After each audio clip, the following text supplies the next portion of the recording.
எல்லாரோடையும் போய் செல்ஃபி பிடிச்சிக்கிறீங்களா? பிடிச்சிக்கிறீங்களா?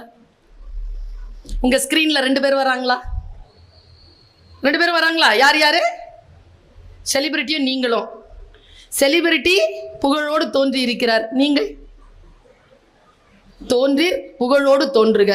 அகதிலார் தோன்றலில் தோன்றாமை நன்று. உங்களை போய் செல்ஃபி எடுத்துக்கிற அளவுக்கு டைமை ஸ்பெண்ட் பண்ணுங்க.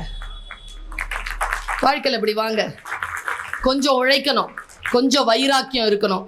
தோன்றி புகழோடு தோன்றுக. தோன்றி புகழோடு தோன்றுக அப்படின்னு சொன்னனே.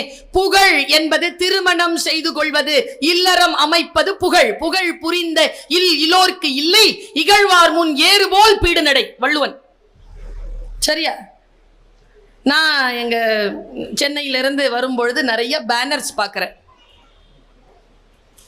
இப்போ தோன்றுதல் என்றால் உங்களுக்கு முன்னால், சமூகத்திற்கு முன்னால் நிற்றல், உருவம் பட நிற்றல். 2 வாய்ப்பு இருக்கு. புகழோடு தோன்றலாம், பழியோடு தோன்றலாம். எப்படி தோன்ற போகிறோம்? நான் வழியெல்லாம் பேனர் பார்க்கிறேன். கல்யாண பேனருங்க. கல்யாணம் 3 நாளைக்கு அப்புறமாங்க. அன்னைக்கு பொண்ணும் பையனும் கட்டி பிடிச்சிக்கிட்டு பேனர்ல நிக்கிறீங்க. நான் என்ன சொல்றேன்? கல்யாணம் பண்ணிட்டு நில்லு. தோன்றீர் புகழோடு தோன்றுக. உனக்கு இன்னும் கல்யாணம் ஆகல, இந்த மாதிரி பொம்பளை பிள்ளைய வச்சுக்கிட்டு இப்படி நிக்காத. தோன்றலின் தோன்றாமை நன்று.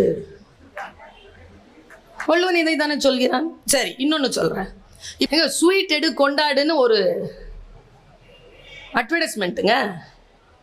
பொண்ணை கூட்டிட்டு ஓடி போறான் ஒருத்தன். ராத்திரி 12 மணிக்கு கீழே வண்டியில நிக்கிறான். அப்பங்காரன் கீழே ஓடி வந்து பொண்ணை கூட்டிட்டு போற பையனுக்கு ஸ்வீட் கொடுக்குறான். அட்வர்டைஸ்மெண்ட்டினுடைய காப்பி ரைட் இதுதான். ஸ்வீட் எடு கொண்டாடு. அப்பா கொடுக்கலாமா ஸ்வீட்டை அப்படின்ட்டு எல்லாரும் சண்டை போட்டாங்க. நான் சொன்ன கொடுக்கலாம். அவனுக்கு இருக்கிற மகிழ்ச்சி நமக்கு என்ன தெரியும்? அவங்க பொண்ணு ஒரு பையனை கல்யாணம் பண்ணிக்க போகுது. அதனால தான் அவன் ஸ்வீட் கொடுக்குறான் தகப்பன். அந்த அளவுக்கு மோசமா இருக்கு வாழ்க்கை.